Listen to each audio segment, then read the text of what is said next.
I am doing the #1 fat burning tool ever, hands down. Nothing will ever compare to this. I'm out for a walk. Actually, I have a personal, non-negotiable standard that if it's under 2 miles, I'll walk it, unless the weather is like wackadoodle, and then I'll take an Uber or whatever. But I wanted to talk really quick as I'm out for my errand that I'm running. This errand is less than a mile, so we're walking. I wanted to talk to you about a caloric deficit, and this can be as difficult or as simple as you want to make it, because it doesn't have to be difficult. So when you want to reduce your body fat, when you want to have, whether it is a big or a small body recomposition, and you want to reduce that body fat, there's no way around it. You have to have a caloric deficit. Now, how you handle that, there's so many different ways. I'm going to tell you 1 or 2 of the easiest ways to get into a caloric deficit without making big changes and without tracking. And yes, without tracking your food. And yes, you heard that right. And I can't believe that I am telling you this, because I am a huge, big proponent for tracking. So sit with me for a second and let's make this fast. So I want you to think about your baseline activity level. I'm just going to use walking as an example. So if you have a fitness watch, if you don't, I would highly encourage you to get one, even though they can err a little bit, have a little bit of errors in them, but it'll give you a good baseline. So let's say right now, in your lived experience, you are walking, you're already doing 10,000 steps a day, okay? And you're thinking, well, the professionals say to do 10,000 steps, and I'm not even going to go down the rabbit hole of how that number was come up with. It's ridiculous. But let's just say you're already doing that. Well, your body's adapted to that. You're used to that. So that's not a caloric deficit for you. That's your standard. Okay. So there's 2 ways to get into a caloric deficit. You eat less, move more, and then combine the 2, and then that's a really double impactful. Anyway, so let's just talk about moving more. So if you are already doing 10,000 steps a day, what that means is you're going to have to bump it up 1250. 10,000, so that'd be 12,500. And that is a really simple 30-minute extra walk. Get a walking pad. Get I have a recumbent bike, because I already walk upwards of 20-something thousand steps a day. So I'm not walking anymore. But you've got to go above what you're currently doing. Okay.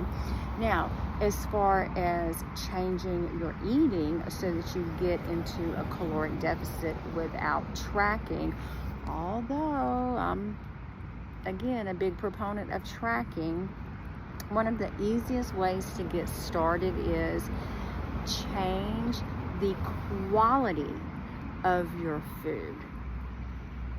You don't have to go into MyFitnessPal or Chronometer. You don't have to keep a journal with your calorie numbers, your macros.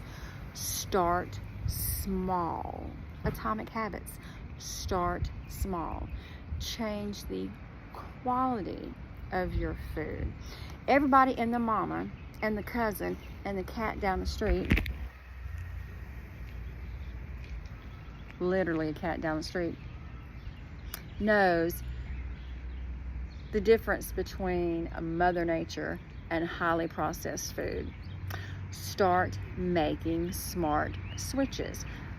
Remove the Pop-Tarts and have some fruit for breakfast. Introduce high quality swaps. And when you start doing that, the calorie numbers start to take care of themselves. And you can start with one meal at a time. You can start with, okay, I'm going to stop my for me, it used to be Mountain Dew and Reese's cups. I used to have a Mountain Dew and a Reese's cup, the big ones, the giant ones, every day for snack. Y'all, that's like 1,200, 1,500 calories right there. So just cutting that out and having apple and peanut butter, because it was the peanut butter that I liked. Having the apple and peanut butter, maybe stirring in some cocoa powder. I just eliminated over 1,000 calories without hurting anybody. Start with something simple as a snack first. Then start with a meal. Switch up your breakfast. Yogurt with fruit. Overnight oats. Make a smoothie. Skip the cereal. I'm not even going to go into dairy. This isn't what this video is about.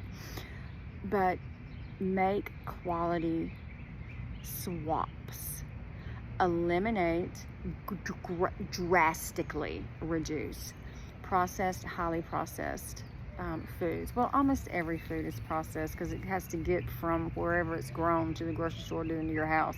So almost everything is highly processed unless you're growing it unless you're growing it in your backyard.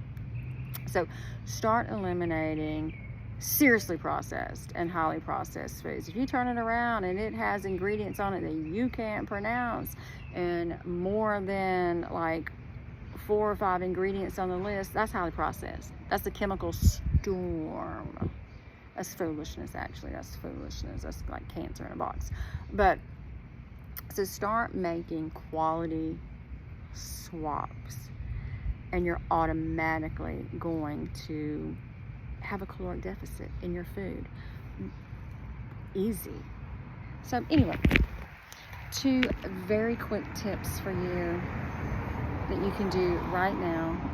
Not a lot of work, really not even a lot of thought. Yeah.